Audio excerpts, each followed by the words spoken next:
Hello बच्चों, कैसे हैं आप लोग। उम्मीद करता हूं कि आप अपने घरों पे सुरक्षित और स्वस्थ होंगे। लास्ट क्लास में मैंने आपको लाइसोसोम्स के बारे में पढ़ाया था, है ना। लाइसोसोम की डिस्कवरी किसने की, प्लांट सेल और एनिमल सेल्स में कहाँ कहाँ होते हैं ये, है ना। दैट मीन प्लांट और एनिमल्स में कहाँ पाए जाते हैं, राइट।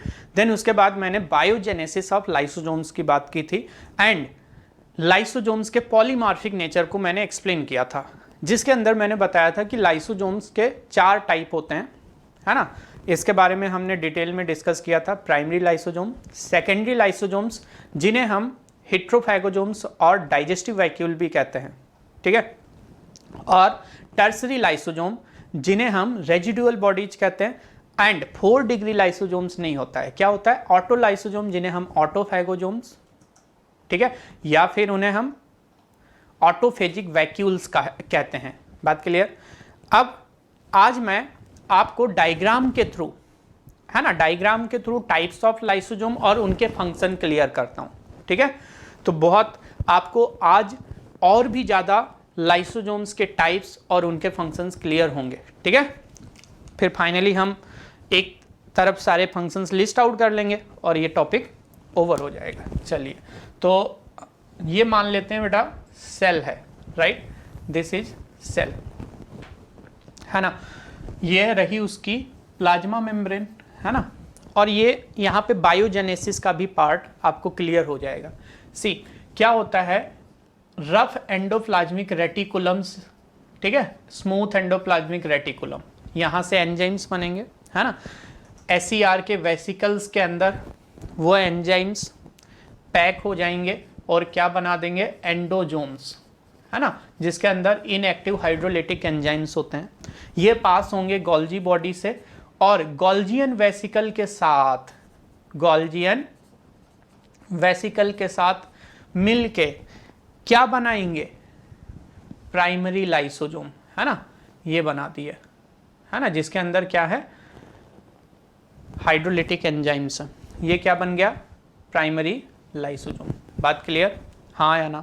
अब देखिए बेटा, सेल को पानी चाहिए, खाना चाहिए, है ना।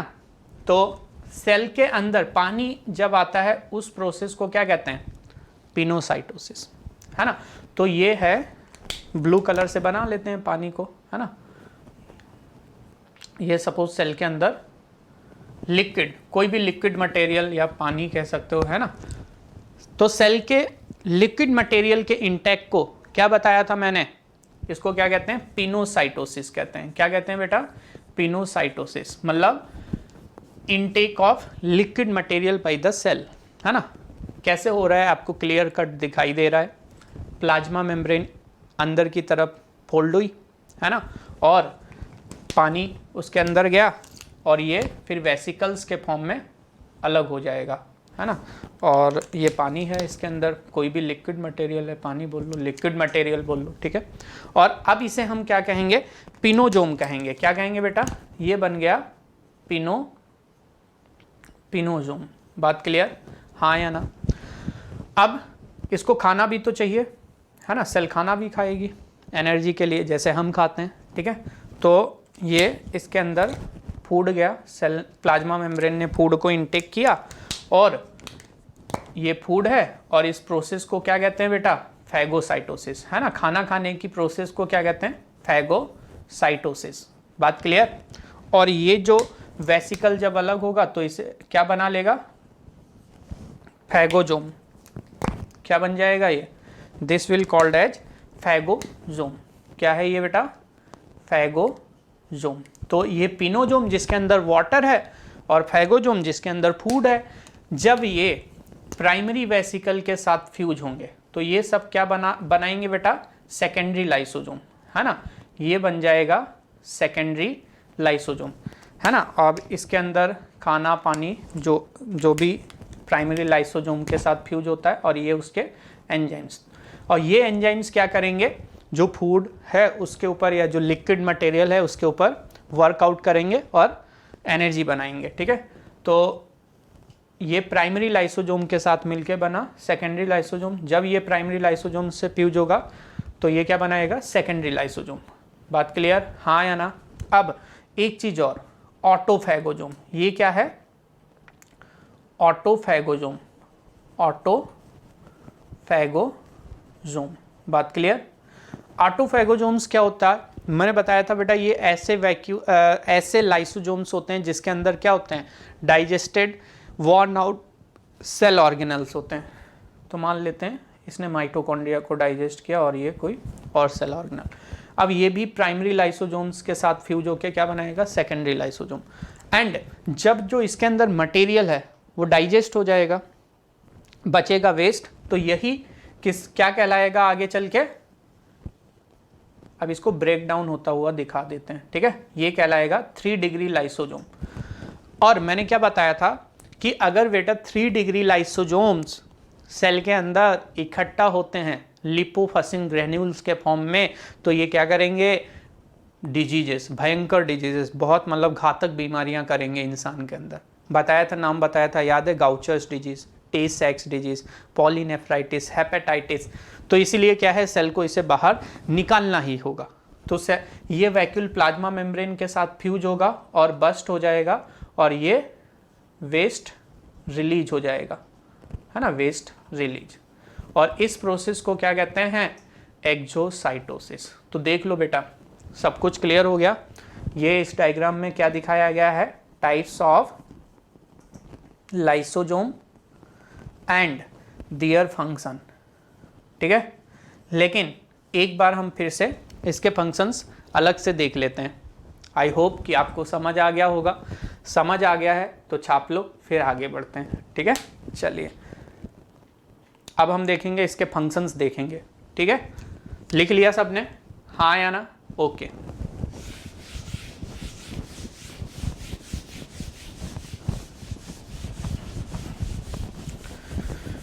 तो ये अच्छे से क्लियर हो गया। अब हम क्या देखने जा रहे हैं, functions of lysosome. Functions of lysosomes, ठीक है।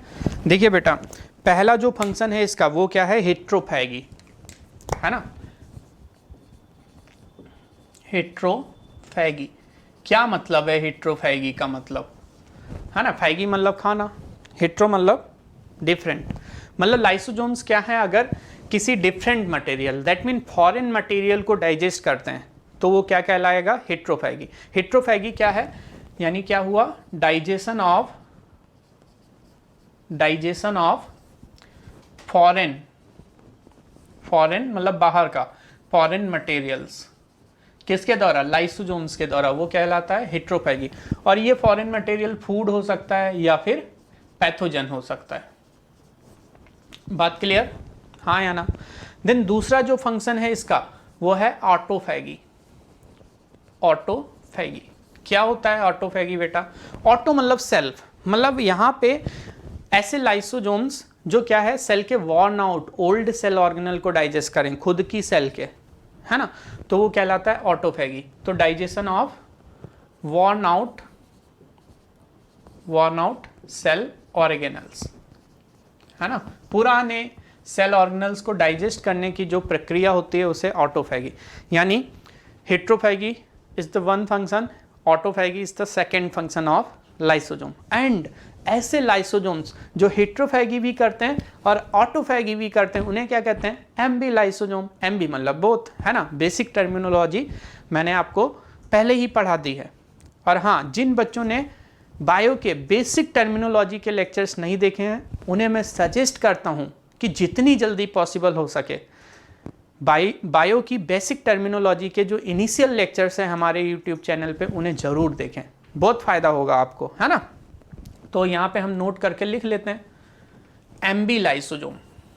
एम्बी लाइसोजोम क्या होता है बेटा, ये एम्बी लाइसोजोम ऐसे लाइसोजोम जो हेट्रोफैगी और ऑटोफैगी दोनों परफॉर्म करते हैं। तो ये क्या करते हैं, perform heterophagy as well as autophagy, है ना। ये ऑटोफैगी भी करते हैं और हेट्रोफैगी भी करते हैं, दोनों काम एक ही साथ करते हैं, है ना, एक पंथ दो काज, ठीक है, मतलब एक साथ दोनों चीज़ें। देन तीसरा फंक्शन क्या है इसका, एक्स्ट्रा सेल्यूलर डाइजेशन, है ना। मतलब ये सेल के बाहर भी जाके डाइजेशन करते हैं, है ना। इसका एग्जाम्पल है ऑस्टियोक्लास्टिक एक्टिविटी ऑफ बोन। इसका मतलब क्या हुआ, डिटेल में हम जब बोन पढ़ेंगे तब समझेंगे, लेकिन अभी यहाँ पे जो टर्म आया है उससे समझ लेते हैं। ऑस्टियोक्लास्टिक का मतलब क्या हुआ, देखिए कई बार क्या होता है जब बोन की एक्सेस ग्रोथ होती है तो लाइसोजोम कंटेनिंग सेल्स, है ना, ऑस्टियोक्लास्टिक सेल्स मतलब ऐसी बोन सेल जो रिच इन लाइसोजोम्स होती हैं, वो क्या है बोन के एक्सेस पार्ट को डिजॉल्व कर देती हैं, तो that is extracellular digestion.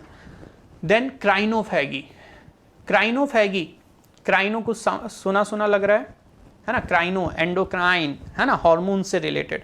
अब हार्मोन में अगर कोई एक्स्ट्रा ग्रुप जुड़ा है ना, जिसकी वजह से हार्मोन क्या है अभी फंक्शनल नहीं है, उसको निकालना क्या कहलाता है, क्राइनोफैगी। तो क्राइनोफैगी क्या होता है बेटा, एग्जाम्पल डायरेक्ट बताता हूं आपको, जैसे कि थायरोग्लोबिन, है ना। अब इसमें से अगर क्राइनोफैगी होगी तो ये क्या बना देगा, थायरोक्सिन बना देगा। तो मतलब ये क्या हो गया, रिमूवल ऑफ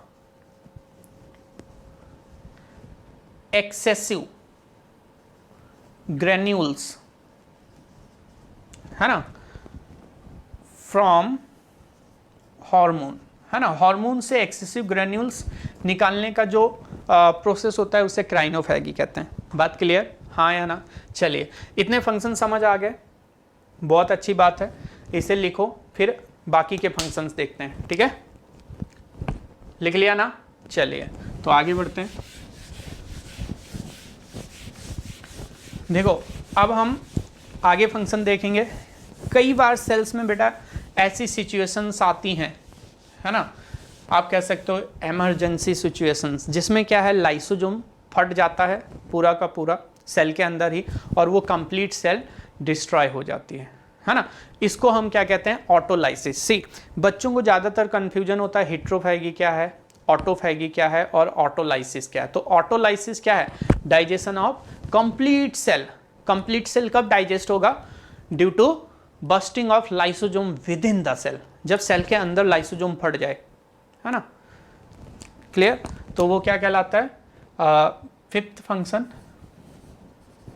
ऑटोलाइसिस। ऑटोलाइसिस क्या है, digestion of cell, complete cell, है ना, digestion of complete cell. Complete cell का डाइजेशन, है ना, क्यों होता है, ड्यू टू बस्टिंग, बस्टिंग मतलब फटना, busting of lysosomes within cell, cell के अंदर ही, है ना, क्लियर, बात समझ आई। देन नेक्स्ट फंक्शन इनका क्या होगा बेटा, है ना, ऑटोलाइसिस के बाद। अब ये क्या करते हैं, ऐसा मतलब कहा जाता है कि लाइसोजोम सेल डिवीजन को भी प्रमोट करते हैं, बट क्या है साइंटिस्ट को अभी इसके ऊपर काफ़ी वर्क करना बाकी है, कहीं भी इसका प्रूफ नहीं है कि सेल डिवीजन को ये प्रमोट करते हैं। हम ऐसा कह सकते हैं कि भाई इनका एक फंक्शन क्या होता है कि ओल्ड और वॉर्न आउट सेल ऑर्गेनल्स को मतलब हटाते हैं तो नए सेल ऑर्गेनल्स बनते हैं, है ना, तो नए सेल ऑर्गेनल्स की फॉर्मेशन में कंट्रीब्यूट करते हैं। तो इस तरीके से कई बार बोला जाता है कि helps in cell division, but अभी इसके बारे में कोई कंफर्मेशन नहीं है, लेकिन बुक में दिया गया है पॉइंट्स, तो हम ये मेंशन कर लेते हैं, ठीक है। तो ये किस में मदद करते हैं, हेल्प्स इन सेल डिवीजन। कोई इसके बारे में अभी डिटेल्ड डिस्कवरी नहीं हुई है, कोई कंफर्मेशन नहीं है, बात क्लियर, समझ आ गया। तो ये इसके फंक्शंस हैं। और एक चीज़ और बता देता हूँ, ऑटोलाइसिस का एक बहुत अच्छा मतलब एग्जाम्पल है जो पूछा जाता है, जैसे जो लार्वा होता है ना, टैडपोल, है ना, फ्रॉग के लार्वे को क्या कहते हैं, टैडपोल। जब वो, आपको पता है कि टैडपोल के अंदर क्या होता है बेटा, टेल होती है ना, टैडपोल लार्वा है तो उसमें टेल होगी, है ना। उस टेल को जब वो एडल्ट फॉर्म में कन्वर्ट होता है तो लाइसोजाइम्स रिमूव करते हैं टेल को, मतलब इसलिए हम क्या कहते हैं, it helps in metamorphosis of tadpole, है ना, लाइसोजोम। और कौन सा मतलब एंजाइम ऐसा होता है जो मेटामॉर्फोसिस में मदद करता है, कैथेप्सिन। मैंने आपको बोला था ये एंजाइम इंपॉर्टेंट है, तो यहाँ पे मैं डायरेक्ट लिख देता हूँ cathepsin enzyme of lysosome, lysosome, है ना, cathepsin enzyme of lysosome removes tail of tadpole of frog. Frog का जो टैडपोल होता है that is helps in metamorphosis of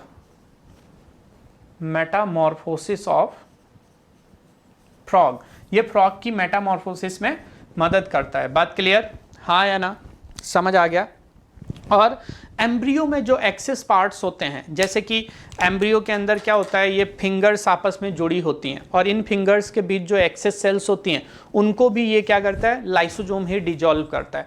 तो जितना भी एक्स्ट्रा पार्ट बन रहा है एम्ब्रियो में, उसके डिजोल्यूशन, उसके डाइजेशन का काम भी लाइसोजोम्स करता है, ठीक है। तो these were the functions of lysosome. इसके बाद दो इंपॉर्टेंट टर्मिनोलॉजीज हैं लाइसोजोम से जुड़ी हुई, है ना, उनके बारे में डिस्कस करते हैं। मैंने आपको बताया कि भाई ये क्या है, विस्फोटक की तरह होते हैं। तो क्या है, नेचर ने मतलब कुछ ऐसे केमिकल्स इसकी मेम्ब्रेन में बनाए हुए हैं, जब ये चाहेगा तो फट जाएगा, है ना, और जब चाहेगा तो सेल को बचाएगा भी, ठीक है। तो वो हम बात करते हैं कौन से केमिकल्स होते हैं इसकी मेम्ब्रेन में। लिख लिया सबने, चलिए बहुत अच्छी बात। तो अब हम बात करेंगे मेम्ब्रेन स्टेबलाइजर्स और मेम्ब्रेन लेबिलाइजर्स, है ना। तो ये क्या होते हैं बेटा, मेम्ब्रेन स्टेबलाइजर्स क्या होते हैं, मेम्ब्रेन लेबिलाइजर्स क्या होते हैं। तो ये केमिकल्स होते हैं, ठीक है, नोट करके आप लिख लीजिएगा। देखिए, मेम्ब्रेन स्टेबलाइजर्स क्या होते हैं, ये ऐसे केमिकल्स होते हैं जो लाइसोजोम की मेम्ब्रेन को स्टेबिलाइज करते हैं, मजबूत बनाते हैं कि वो फट ना जाए। यानी ये क्या करते हैं, प्रिवेंट ऑटोलाइसिस, है ना। तो ये क्या होते हैं, केमिकल्स, ये ऐसे केमिकल्स होते हैं बेटा विच स्टेबलाइज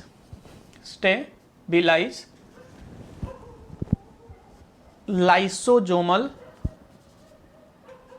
मेम्ब्रेन, है ना, एंड प्रिवेंट्स ऑटोलाइसिस। ये ऑटोलाइसिस को क्या करेंगे, प्रिवेंट करेंगे, है ना। तो नाम लिख लेते हैं एज एन एग्जांपल, बहुत इंपॉर्टेंट है। कोलेस्ट्रॉल, क्लोरोक्विनोन, कॉर्टिसोल, है ना। कोलेस्टेरॉल, क्लोरोक्विनोन सब सी से हैं तो याद हो जाएंगे आपको, एंड कॉर्टिसोल एक्सेट्रा, ठीक है। देन दूसरा, कुछ ऐसे केमिकल्स होते हैं अगर वो उसकी मेम्ब्रेन में बढ़ेंगे तो लाइसोजोम के बस्ट होने के चांसेस ज़्यादा होंगे, तो उन्हें क्या कहेंगे, मेम्ब्रेन डीस्टेबिलाइजर्स, है ना, मेम्ब्रेन डीस्टेबिलाइजर्स, या फिर नाम क्या दिया रहता है, लेबिलाइजर्स। मतलब ये प्लाज्मा मेम्ब्रेन को क्या करते हैं, लाइसोजोम की मेम्ब्रेन को वीक बनाएंगे, है ना, लिविंग है तो कह सकते हैं। तो ये क्या है, chemicals which make membrane of lysosome कैसा, फ्रेजाइल मतलब जो बहुत आसानी से टूट जाए, एंड सो प्रमोट करेंगे ऑटोलाइसिस को, सो प्रमोट ऑटोलाइसिस। तो ये क्या है, ऑटोलाइसिस को क्या करेंगे बेटा, प्रमोट करेंगे, ठीक है। अब ऐसे केमिकल्स कौन से हैं, सेक्स हार्मोन्स, है ना, sex hormones like testosterone in male and progesterone, और फैट सॉल्युबल विटामिन्स, ये भी मतलब लेबिलाइजर्स की तरह काम करते हैं बेटा, है ना, विटामिन्स, जैसे कि एडिक, ए डी ई और के, ये फैट सोल्यूबल विटामिन्स होते हैं, राइट। बाइल सॉल्ट्स, है ना, एंड सेक्स हार्मोन्स हो गए, फैट सोल्यूबल विटामिन्स हो गए, बाइल सॉल्ट्स हो गए, और यूवी रेज, एक्स रेज, ये भी क्या है, मेम्ब्रेन लेबिलाइजर्स हैं, UV rays and X rays, काफ़ी सारे हो गए, इससे बाहर नहीं पूछा जाएगा, ठीक है। तो ये आपको तो इतना याद रखना है, मेम्ब्रेन स्टेबिलाइजर्स ऑटोलाइसिस को प्रमोट करते हैं, मेम्ब्रेन लेबिलाइजर्स ऑटोलाइसिस को क्या करेंगे, स्टेबिलाइजर्स प्रिवेंट करेंगे, डिक्रीज करेंगे, और ये क्या करेंगे, प्रमोट करेंगे, बढ़ाएंगे, ठीक है, नाम से ही क्लियर है। आई होप कि आज के लेक्चर की सारी चीज़ें आपको बहुत अच्छी से भली भांति समझ आ गई होंगी, है ना। और आज का अपना लेक्चर हम यहीं पे ओवर करते हैं, ठीक है। और अगर आपको लेक्चर पसंद आया है तो लाइक करें, शेयर करें, और दूसरों से भी चैनल को सब्सक्राइब करें, और नहीं पसंद आया है डिसलाइक करें, और जो मन में कमेंट लिखने का आए लिख देने का, ताकि मैं और इम्प्रूव कर सकूं, है ना। तो चलिए, इसके साथ ही मैं लेक्चर को एंड करता हूं। आपका दिन शुभ हो। आपका अपना सचिन सर, थैंक यू।